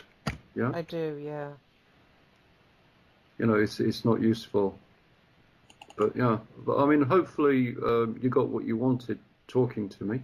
Yeah, it was awesome. Can I ask you one question? Yeah, Because I know sure. you've done the psychic stuff. I spent a lot of years since age 13 with a sort of weird obsession around a serial killer, Ian Brady, the Moors murderer. I Yeah. think it was that when I was 13, I saw a picture of him on the cover, and I felt psychically that he didn't actually do the murders. Well, And apparently it's Jimmy then, Savile, wasn't it? no, Ian Brady, the Moors No, yeah, murderer. yeah. He was apparently he was assisted by Jimmy Savile. Really? Yeah, Oh, I Jimmy see. Jimmy Savile was a known occultist. Right.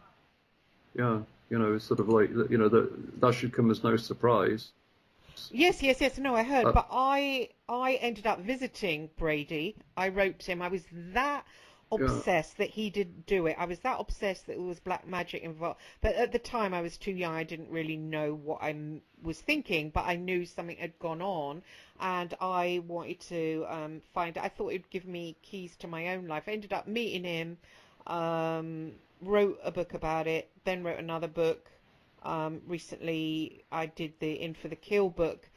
yeah, Then brilliant. pardon? I said brilliant. You're Oh, so thank you. motivated. But Seriously.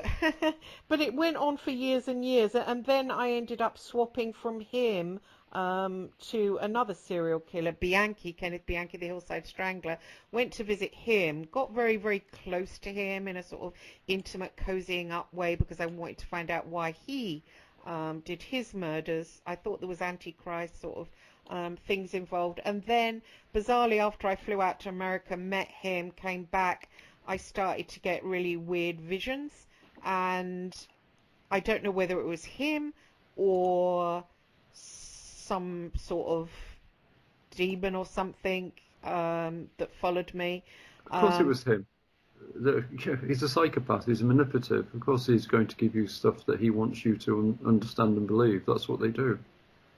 but I wondered, I seem to have spent sort of a long time, decades even, building that, and I turn around and feel that I haven't got the money back for really doing it. I mean, In for the Kill didn't earn a shit actually. I mean, publisher wasn't a bad publisher, but it didn't earn anything. Okay, well, let's look at the obvious. Right. How much effort did you put into promoting it? Well, around that time, Brady was trying to, before he died, he tried to be the sanity trial. So I was asked on the news.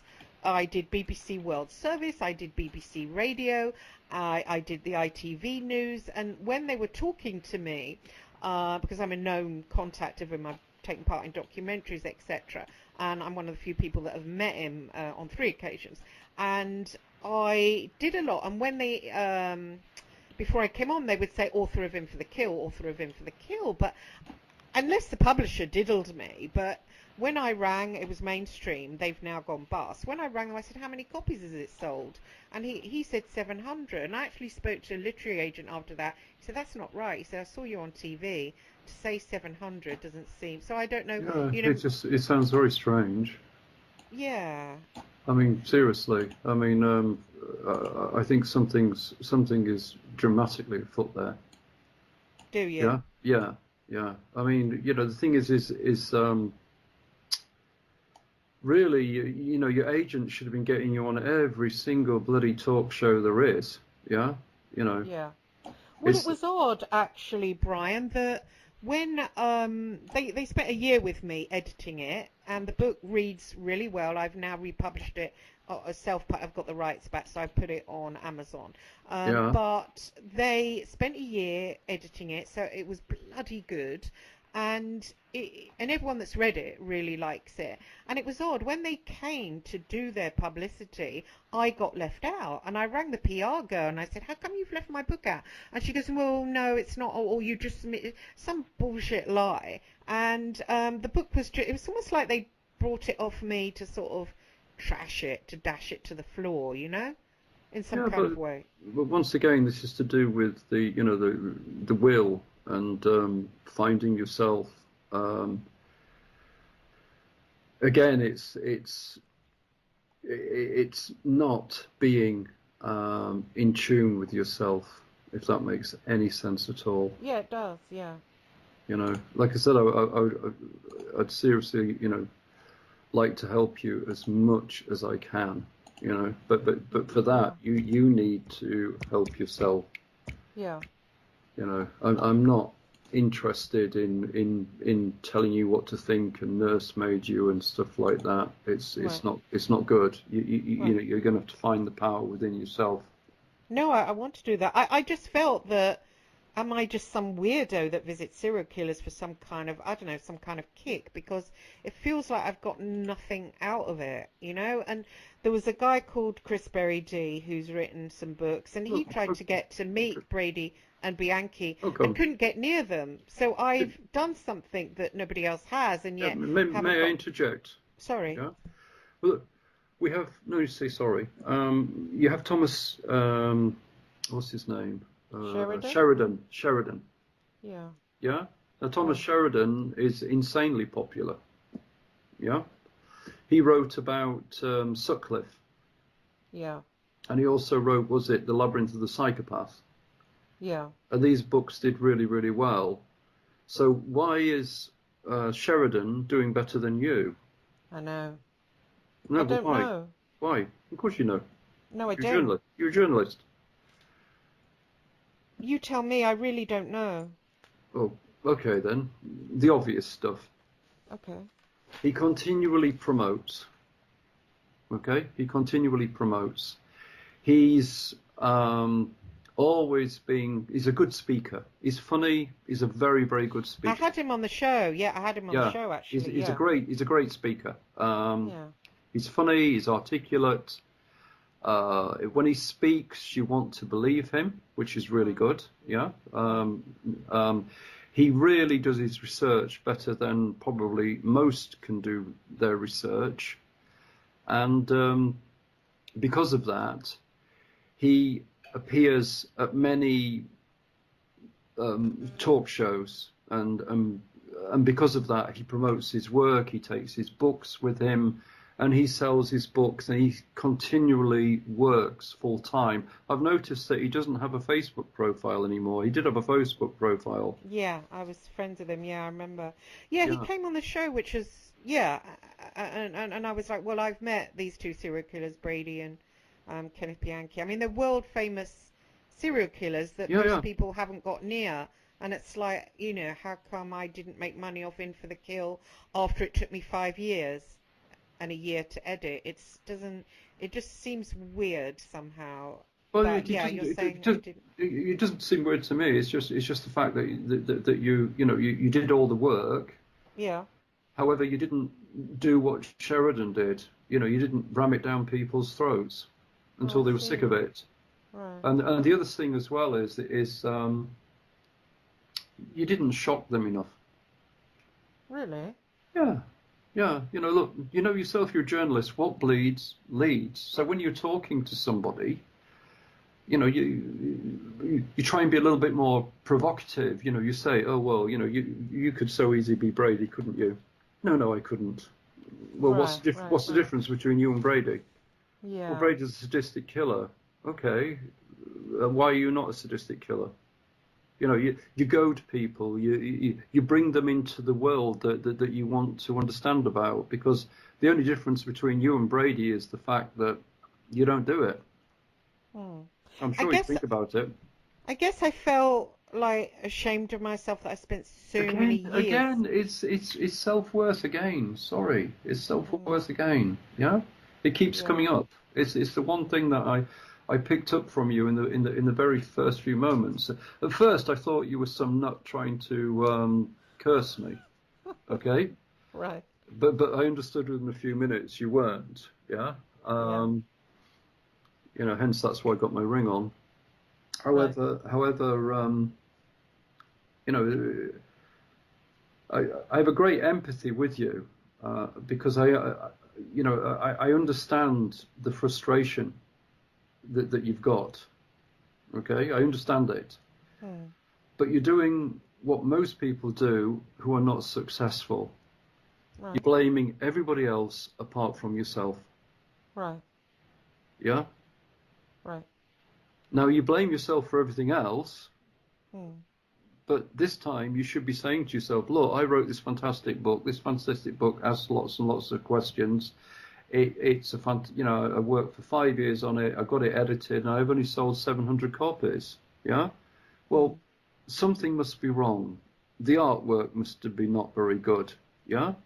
Well, the cover was superb. The cover was, I mean, I could show you it later on. The cover was like Silence of the Lambs, and the reviews I got from, I got a good review from the Sunday World, from other newspapers. Yeah, So it brilliant. just doesn't make sense. Yeah, and it made me, number one, I started to hate my writing because I thought this is a curse.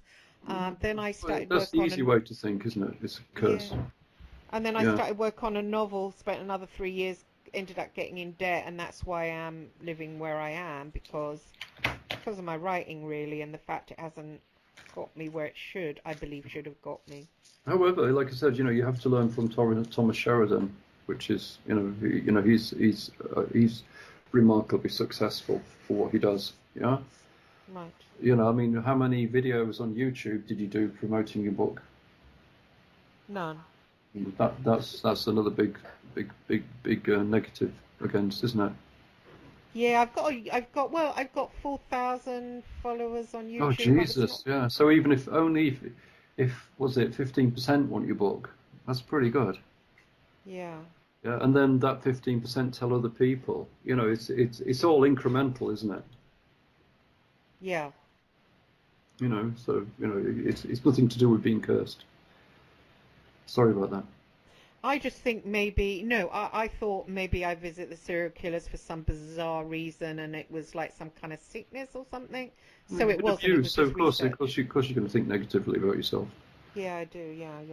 Well, yeah, you're right. Yeah. So okay, I'll cut that out. It's not that easy, Like I said, I mean, hopefully we can have a serious talk about working together, and I can help you through this. Not by doing anything miraculous, just by helping you find you. Right. Yeah? Yeah, I'd like that for sure. There's no magic wand, I'm afraid. Yeah, I can tell it's going to be hard work. What do I do? What do I do with? I mean, do you go? Oh, excellent, thank you. Yeah. I'll get off soon because I have to do the school run, and I really appreciate your time, Bri. So. Do you go in that calf? I mean, what happens now when I go to sleep at night? It's going to happen again, isn't it? I mean, I'm going to encounter...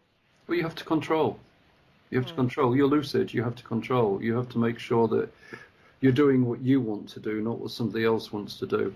And if you can't break that, then you pull yourself out of that. Right. Yeah. You have to understand that if you're going to play this game, then you find an entity who will protect you, yeah, unconditionally. If you can't get that unconditional, then that unconditional love, then essentially you don't want to be in that game. Okay. Yeah. Right. Do you go into that calf? No way. You don't. No way. Right. I want my sanity the way it is, thank you. What about those guys that you see out in India? Do they go in there all the time? You said that they were communicating with them all the time. Is that what they do? No, nobody goes there. Really? Yeah. You can go there physically, but you have to be with the correct adepts and stuff like that. But when you go there, you don't bring anything back with you or anything like that, because this is what Aladdin's about. Aladdin goes into the calf. Really? I've never read it. Oh God, yeah, you should read it. You should read the original. I've got the original copy. I'll send it to you. It's thank you. It's really fantastic. Seriously. Yeah, he goes into the calf. That's what it's all about. Right. The lamp is is the Crowleyan sex energy. Yeah. Right. Sort of essentially that's what that is. However, when you mentioned that you were with some Crowley group, was it the OTO? Yeah. Yeah, well, the OTOs, once again, it depends who's training you, etc., etc. But they're usually pretty good. Oh, no. Well, it was Taliesin McKnight. Sorry, Clint is his real name. He was helping me join, but I was given a long list of books. I didn't get inside there with them.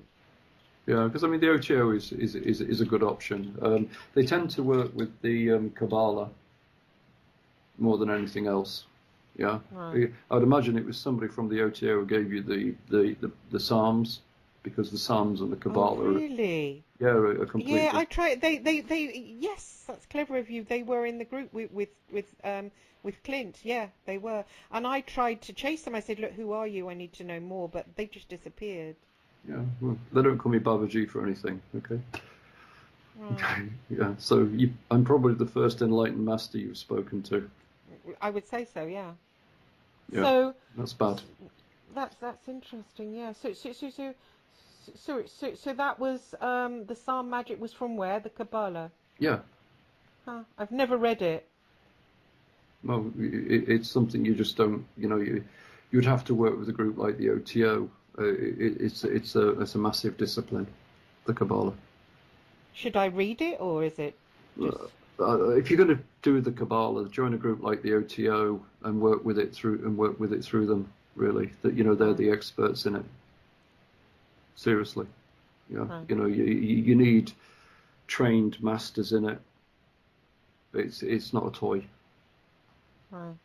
In my humble opinion, yeah. So those people that you go and see in India, I think you were talking about, you said they're mostly with the Jinn all the time. They just communicate with them, they don't go near the calf? No, nobody goes near the calf. Right, okay. So that guy didn't do me a very good turn, did he, Sheikh Abdul Harras? He did you a good turn. He just presumed you were a lot right. stronger. The thing is you're a lot stronger than you understand, yeah? Right. But until you understand it, you're going to remain weak. It's the Pavlovian fleas in the jar. If you have fleas in a 6-inch jar, they only jump 6 inches. I see. You need to understand that you can jump a lot more than 6 inches. Okay. Yeah. Right. But yeah. But you said what time on Sunday? The show is 9 p.m. to 11 p.m. Sunday, and it goes out. It's Revolution Radio, and it goes out live across America, not this country. And then I afterwards get the MP3 and hang it on my YouTube, or you could have it if you wanted. No. I mean, you've got more following than me. To put it bluntly. Do you want to come on and talk about the Jinn? And that would be good. Then at least there'd be someone out there for people, because there's nothing at the moment. I mean, there's nothing, and that's not right, really.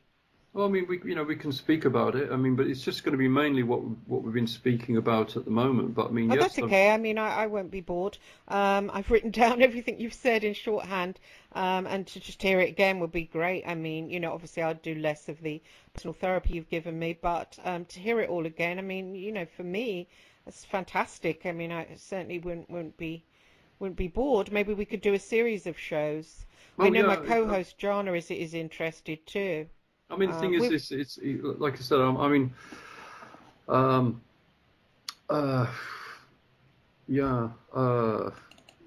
really tempted to give you my book, but it really needs editing. Okay. Oh, please! I won't judge. You I will. could maybe tell you. what it needs, or I give you my humble opinion. No, but then seriously, I'm working on it desperately at the moment. It needs to be published. Seriously, it needs to be published. We could definitely publicise it, on the show, and when you've got it out there on Amazon. But as I say, I mean, gosh, what do I know about bloody marketing? But I'm sure everyone will be eager to read it. I mean, I'd love to read it. I know that much, and I wouldn't be judging you on your. Yeah, just a second. I'm just trying to. For some of them reason, we're having.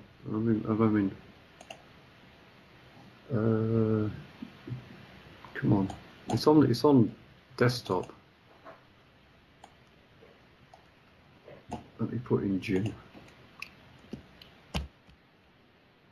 I Yeah, think we've there's got a it. hunger out there right now for someone like you who knows this, you know. There you go. Oh, you This sent is it to me. Thank Yeah, you. this is the unedited version. All right. I mean, there is an edited version out there, but I can't find it on the computer at the moment. Oh, they're brilliant. Thank you. I read really fast. I skim read, so I can, get that read Yeah, pretty I mean, quickly. literally, it will answer any questions that you have on the Jinn. I mean, we can actually work through the book. I can go through all the aspects of the book. I mean, that'll make the program really good. Yeah, fantastic. I mean, so next Sunday, is that okay?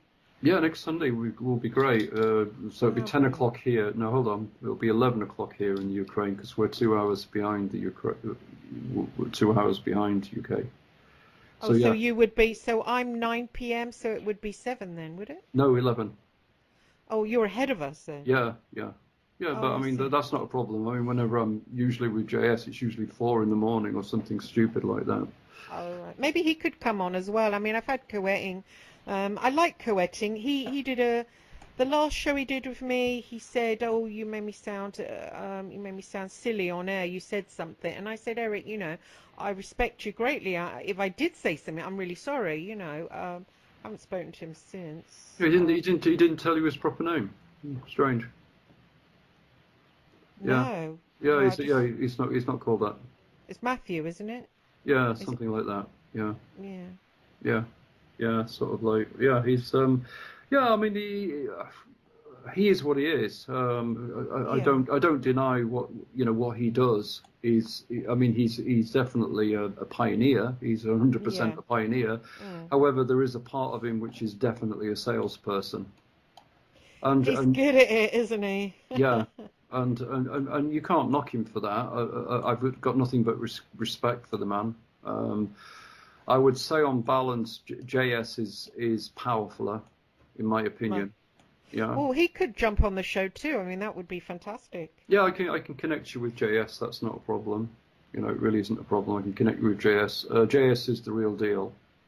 Right. Yeah, 100% is the real deal. There's no two ways around it. Because Um, I'd like to do a series of shows. Just really, I'm quite selfish with the radio shows. I'm I want to learn, because I do it for free. I don't get paid for it. I think, well, I want a guest on that will teach me, and I want to learn. And so I'm a bit selfish, but I think other people do get a lot out of it. yeah, I mean, like I said, I mean, there's myself. I'm not exactly ignorant, but No, I mean, you're so hidden away. I mean, it's just mad. It shouldn't be like that. well, I had to yeah. hunt you down. Well, I'm I'm so sorry. lucky as I am so lucky I found you. I mean, just that was just a piece of luck that thought I'll listen to this. And somebody said underneath as, oh, he doesn't know as much as. Oh, that's just bollocks. It's No. really Yeah. annoying because I Yeah. nearly took that on board because I know she doesn't know anything, and I know thought, oh, it's someone else that doesn't know anything. And I was very tired, you see, and I thought, Yeah. can I listen to another one? So I was listening to you, and I thought, well, I'll go to sleep listening, but then I ended up not going to sleep because I was paying too much attention, and I kept having to turn the light on to write notes about what you were saying. And I thought, thank God there's somebody. I mean, I was going to ask Sheikh Ben Alaf back on the show, but as my co-host said, will he say much more? I mean, I don't think he will. He was pretty reticent, Yeah. to I mean, stop. like I said, I think he was the real deal. I don't think he was out I there to do. harm you at Right, all. yeah, yeah. I don't get any bad vibrations from him. But yeah, sort of. As long as I'm not going to be too serious for your show, because No, no, no. I am a serious occultist, so to speak. Yeah, no, no. Who have I had on? I've had on Mike Heiser, the Bible scholar. Do you know Mike Heiser? Yeah, I've seen him on YouTube. Yeah. Yeah, I had on him a couple of times. I've had on John Oswald, the Old Testament scholar. Wow. Yeah. He was good. Yeah, I've been on a sort of searching journey, so I have people on that I think, I can get. Fritz Springmeier. No, I've not heard of him. I must He, admit. He's pretty good. He's written about Bloodlines of the Illuminati. Good book. Oh, right, cool. Um, Yeah, yeah. Who else? Yeah, quite a few good ones. Probably I can't think of. Yeah, cool. met Well, I mean, David Icke last year. oh He's well, yeah, interesting. I think he's a bullshit merchant, to tell you the truth. Do you? Yeah, I think There's he's. something odd about him, but I I couldn't think put my he's either finger. MI5 or well, he's MI5, MI6. He's definitely that. Definitely. Really? Yeah, yeah. He's just planned opposition. Right. Yeah. Who do you think is behind the vaccine? There's definitely something weird going on with the whole COVID and the vaccine. No, just It's, people being greedy. They get 12 pounds of vaccine. So the oh, I more people who see. have your vaccine, the more money you make. Yeah. I But, thought maybe there was entities behind that, so really it's just humanity. I mean, sort of like once again, it's that very blurring line. What is an entity and what is just somebody who's completely fucked up?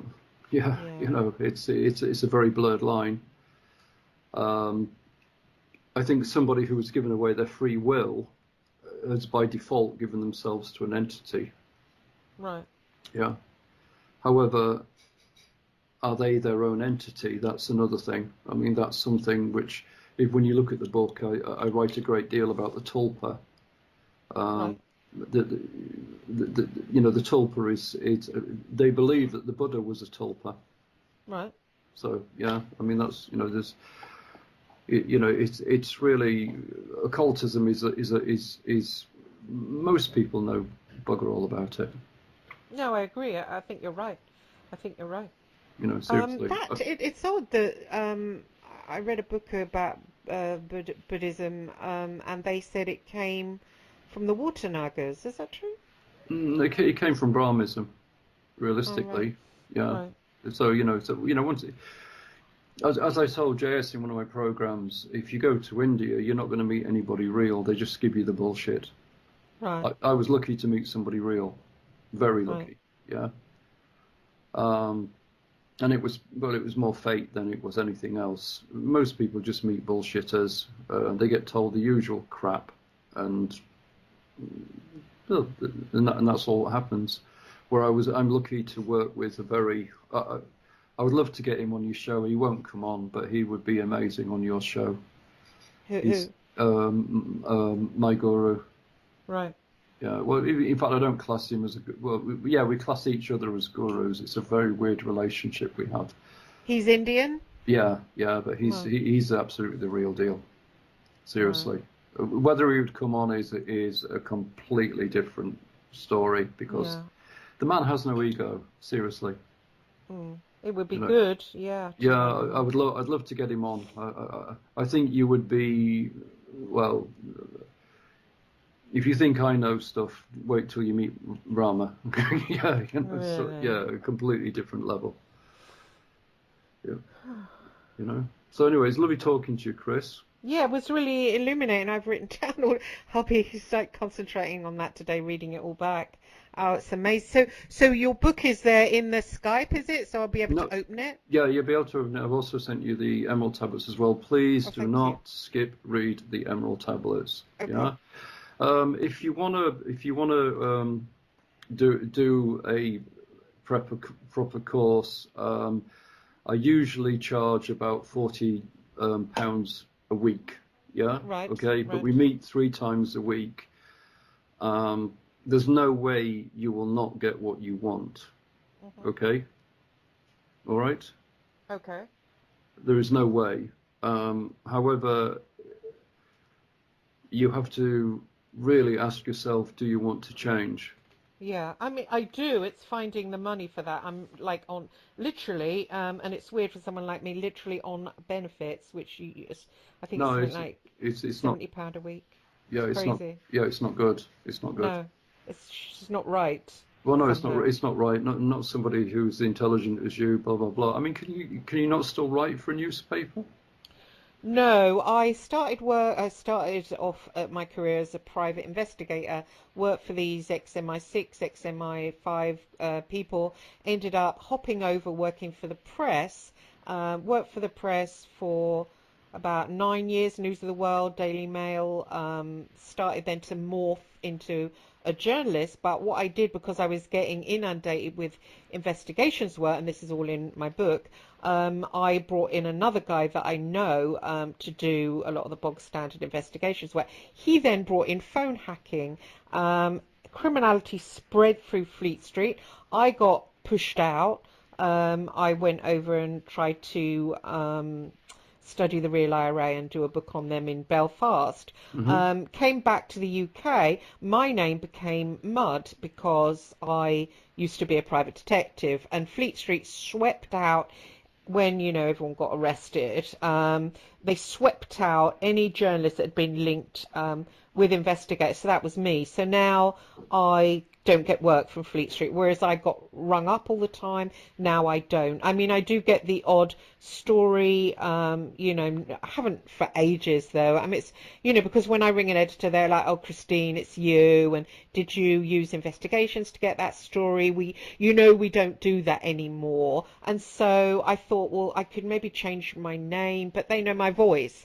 And so it's killed it, and it's a career that, you know, I've worked for ages. And then I try and get work with detective agencies, and of course that's a small, tight-knit community, and they're like, oh, it's you work for, you're a good investigator, but you work for the press. We're worried that you will leak stuff to the press, and so I've been pushed out, and so I'm applying for You could always do your own. Tesco. You could always do your own agency, couldn't you? Oh, and try and get work from the public. Yeah. Yeah, well, I set up a website, tried to do that. Again, I don't know how to market the website. So my website sits there and I don't get any calls. And there's a guy I know up north. He's not been in the business as long as I have. He gets inundated with work. Why? Because he knows how to market it. Yeah, Yeah, SEO, but yeah. I don't. So that's why I'm sat here like a lemon. Yeah. Think about everything and we can change everything. Okay. I mean, I think sometimes the universe steers me in a direction where I get money, and, you know, and if that happens and I get it, then I do want to do the course with you for sure. Well, I mean, the thing is, what do you call it? There's an old saying in India, when the pupil is ready, the master appears. Yeah. So, anyway, great talking to you. Looking forward to Sunday. Yeah. Yes. Try not to die laughing reading my book. I'm sure I won't. I mean, no way. Yeah. Okay. So have a good day. Thank you for your time, Brian. It's been fantastic. No, thanks for your time. I really enjoyed talking to you. Like I said, I would really genuinely like to help you. Thank you. All right. See you soon. Thank you. Take care, Brian. Bye. Bye.